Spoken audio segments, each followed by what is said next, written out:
a lot recently about the sinister influence of foreign countries on our government. Our enemies abroad, we are told, take advantage of our political system to hurt us and help themselves. Well, we're right to be worried about that. It's actually happening. The chief offender is not Russia, though. It's Mexico. Mexican authorities encourage illegal immigration into our country. They publish instructions showing illegal aliens how to evade deportation from here. They send their poorest people here because it's cheaper than taking care of them there. America is now Mexico's social safety net, and that's a very good deal for the Mexican ruling class. In 10 days, Mexican voters will select a new president. The favorite in that race as of tonight is a man named Andrés Manuel López Obrador. In a speech on Tuesday, López Obrador said that as president, his administration will, quote, defend all the migrants in the American continent and all the migrants in the world who must leave their towns and find a life in the United States.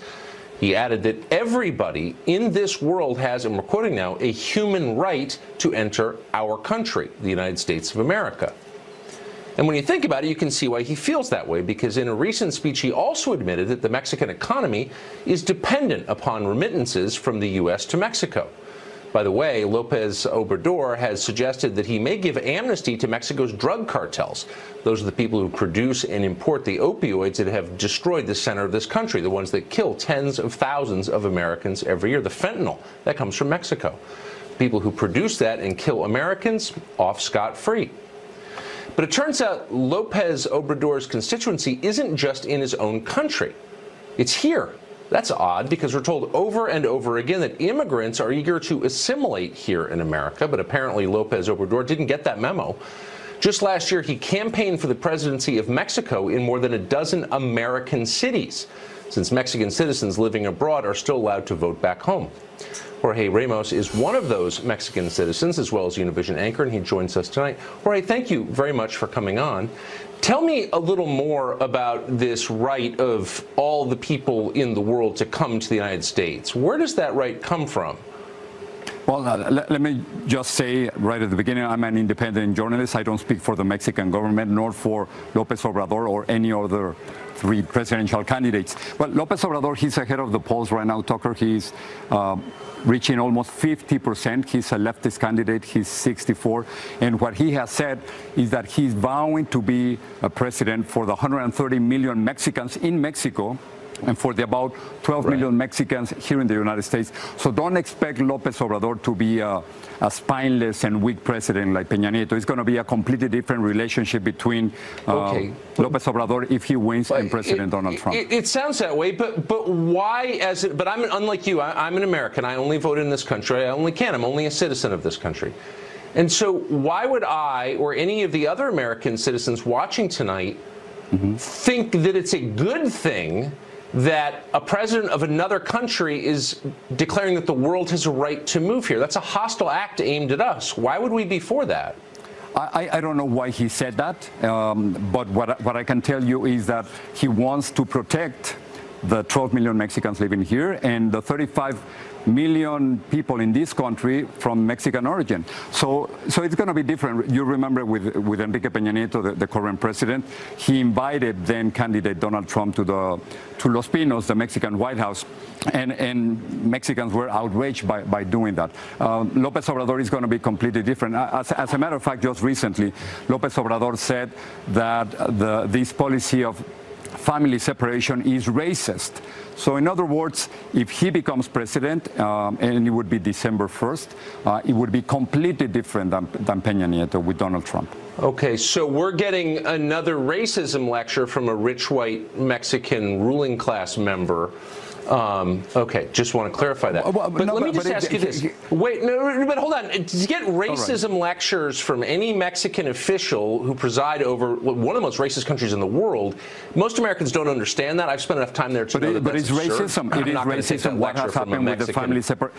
But it is racism. Okay. Let me just say why. I mean, what are the number of Americans, kids in cages right now? It's 0.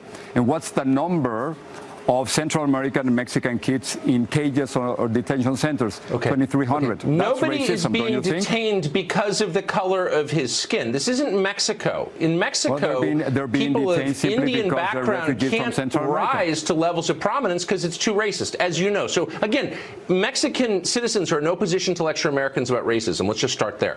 But let me ask you this. I'm kind of confused it is racism what is happening in this country. Of course it's not racism. That's called demagoguery. But let me ask you this. I just told you why. Including by people like you. And torture. Well, that's absurd. Well, let's move past it very quickly to ask the obvious question, which is, if Mexicans come here to assimilate and become Americans, which is what we're always being told, they want a part of the American dream, then why is the guy running for the president of Mexico campaigning among them? It doesn't sound like they're assimilating. It sounds like there's Mexican citizens extracting what they can from our country. Well, there are two things here. First of all, under Mexican law, Mexicans living abroad, they are allowed to vote. And many, including me, we're going to be doing that on July 1st. But and why would they? If they believe in America, and if they're assimilated into America, why would they still be voting?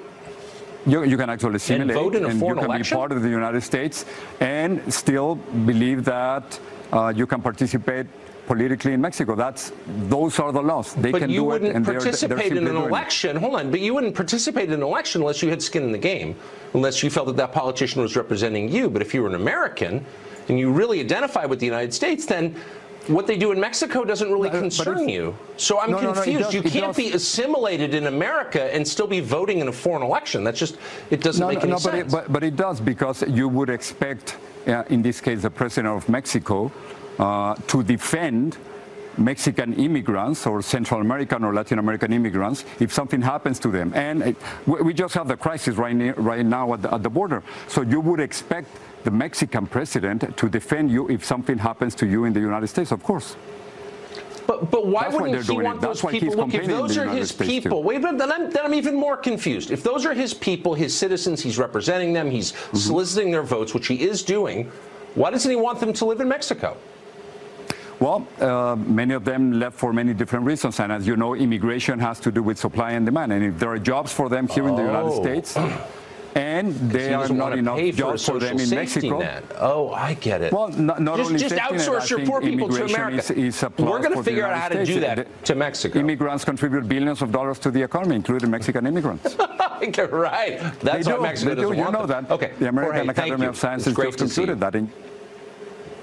Absolutely, absolutely true. Thank you very much for joining us tonight.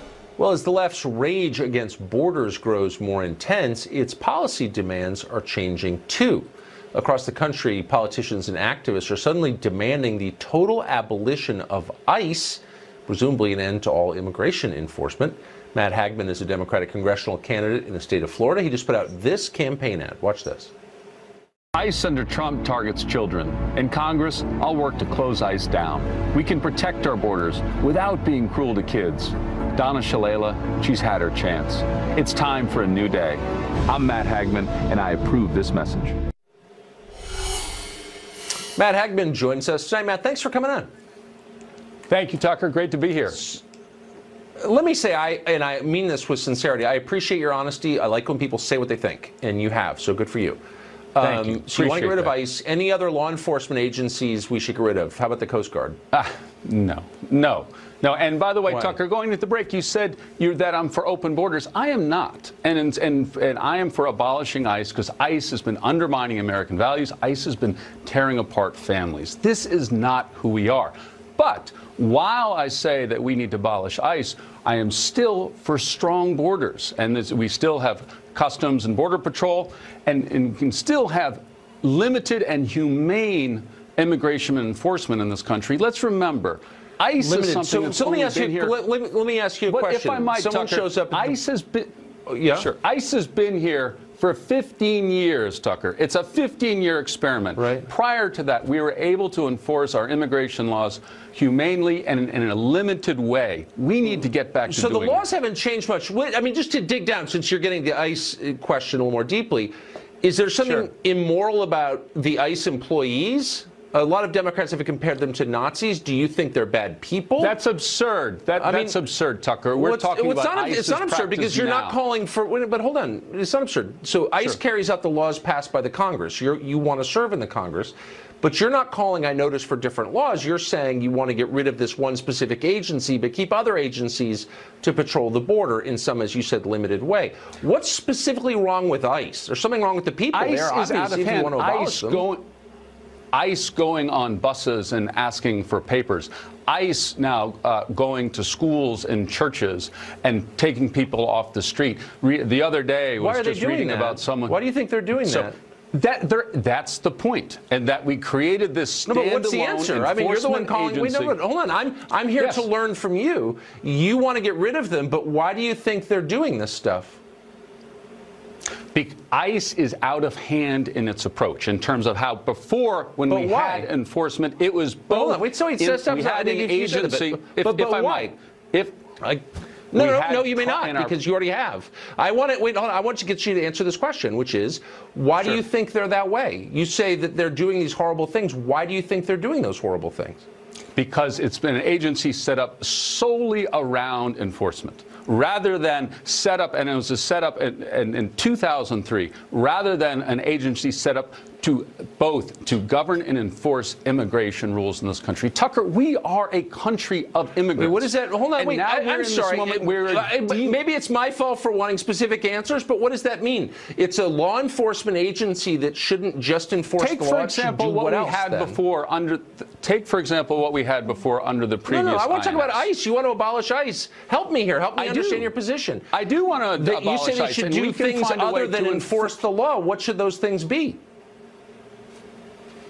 Tucker, a way we had it before, under INS, something like that. We can enforce our immigration laws through another mechanism, not ICE, which is out of hand, which is now. But what's wrong with ICE?